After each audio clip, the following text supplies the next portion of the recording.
En voces en off DJ Raulito.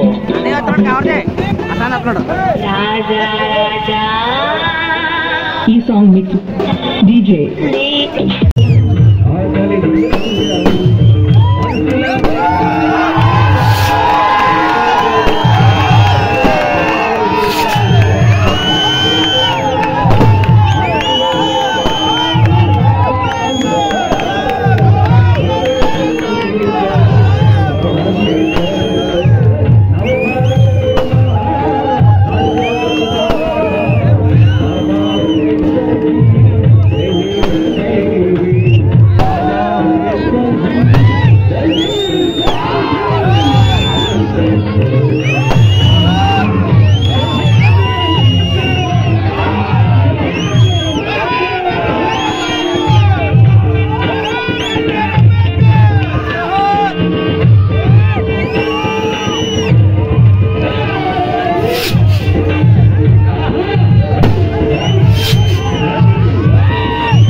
పార్టీల నాయకులను కూర్చున్నాం, అనేక మతాల వాళ్ళు కూర్చున్నాం, అనేక కులాల వాళ్ళు కూర్చున్నాం. అందరూ కలిసి ఒకే విధంగా ఒకే స్టేజ్ మీద సమాన హక్కుతో కూర్చున్నాము అని అంటే దానికి కారణం అంబేద్కర్.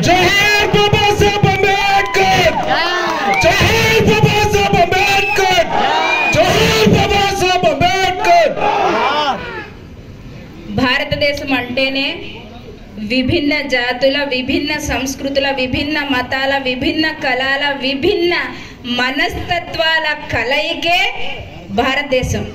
అటువంటి భారతదేశానికి రాజ్యాంగం అందించి ఆ రాజ్యాంగంలో అన్ని కులాలకి, అన్ని మతాలకి, మహిళలకి, పురుషులకి సమాన హక్కు కల్పించే రాజ్యాంగాన్ని రాసిన డాక్టర్ బిఆర్ అంబేద్కర్ గారి విగ్రహ కార్యక్రమానికి వచ్చినందుకు మనందరం గౌరవించాలి, మనందరం గర్వపడాలి.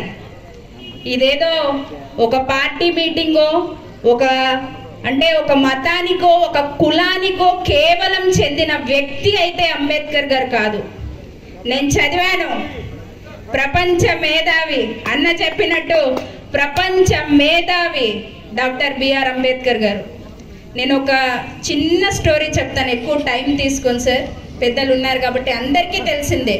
కాకపోతే చాలామంది కుర్రాళ్ళు ఉన్నారు కాబట్టి వాళ్ళకి తెలియాలి కాబట్టి బాధ్యత. ఈ రోజుల 2 నిమిషాలు సోషల్ మీడియాలో చూసే అబద్ధాన్ని నమ్మగలుగుతున్నాం, కానీ కొన్ని సంవత్సరాలుగా జరిగినటువంటి సత్యాన్ని నమ్మడానికి, మళ్ళీ ఆ నిజాన్ని చెప్పడానికి కూడా చచ్చిపోతున్నాం. అబద్ధానికి ఉన్న విలువ నిజానికి లేని రోజుల్లో బ్రతుకుతున్నాం కాబట్టి ఒక చిన్న ఇన్స్పిరేషన్ స్టోరీ చెప్పదలుచుకున్నాం. అందరికి చాలా మందికి తెలిసే ఉంటుంది, సోషల్ మీడియాలో కూడా చూసాను నేను ఒక పుస్తకంలో చదివా. ఒక్క నిమిషం తోట 3 రాళ్ళు ఉండేవంట. ఒక శిల్పి 3 రాళ్ళని చెక్కడం కోసం నిలబడ్డాడంట. ఒక రాయి కొంతవరకు నొప్పిని భరించి నా వల్ల కాదు అని శిల్పి ముందు ఏడ్చిందంట. నువ్వు ఇలా చెక్కుతుంటే చాలా బాధగా ఉంది అని ఏడిస్తే ఆ శిల్పి ఆ రాయిని చెక్కడం సగంలో ఆపేశాడంట. రెండో రాయిని చెక్కడం మొదలు పెట్టాడంట.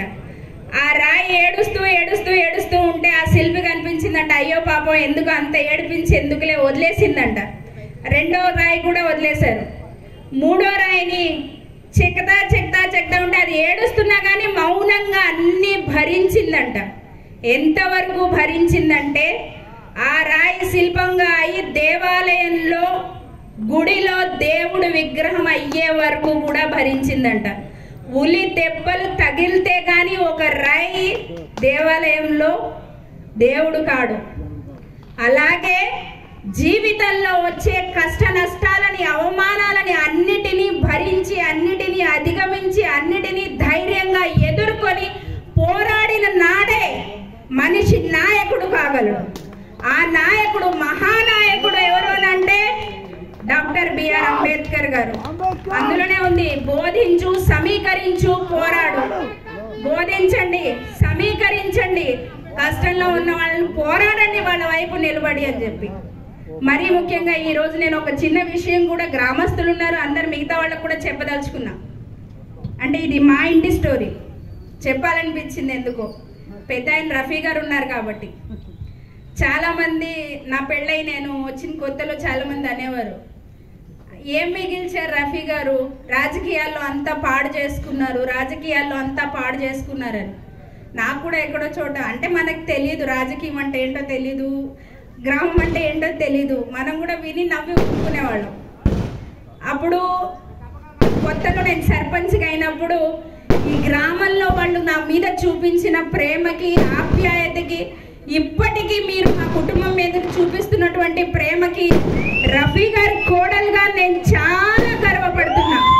ఎందుకంటే చుట్టుపక్కల గ్రామాల్లో దాదాపుగా నేను ఢిల్లీ వరకు కూడా రాజకీయం చేస్తున్నా. ఇప్పుడు చుట్టుపక్కల గ్రామాల్లో బేగ్ గారు కోడలు, రఫీ గారు కోడలు అంటే నాకు ఇచ్చే గౌరవం అది ఈ గ్రామం నుంచే మొదలైనందుకు చాలా సంతోషపడుతున్నా.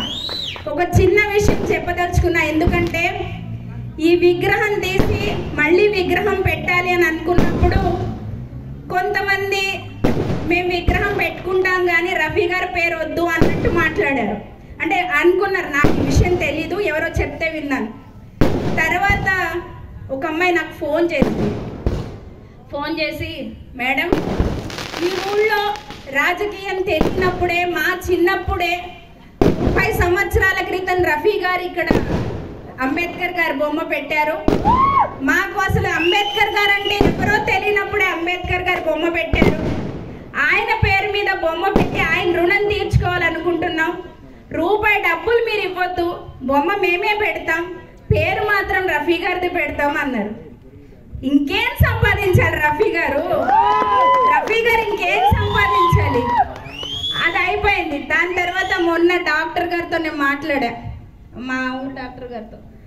డాక్టర్ గారు, బొమ్మకి ఎంత అయిందో చెప్పండి, డబ్బులు నేను ఇచ్చేస్తా, మావయ్య గారి పేరు అలా చిరస్థాయిగా ఉండాలి అని అన్నప్పుడు డాక్టర్ గారు ఒక మాట అన్నారు, అమ్మా ఈ ఊర్లో నేను ఎవరో తెలియని వ్యక్తిగా వచ్చాను, ఈ రోజున డాక్టర్ అంటేనే కాపువరం అనే స్థాయిలో ఉన్నాను. అలాంటి జీవితాన్ని ఇచ్చిన రఫీ గారు, నేను ఎన్ని జన్మలెత్తిన రఫీ గారు రుణం తీర్చుకోలేను. దయచేసి నువ్వు డబ్బులు ఇస్తానన్న మాట అనొద్దు. నేను ఒక బిడ్డగానో లేదంటే ఆయన భక్తుడుగానో నేను ఒక బొమ్మ పెడుతున్నాను. ఆ బొమ్మ రఫీ గారి పేరే ఉంటుంది. ఊరున్నంతసేపు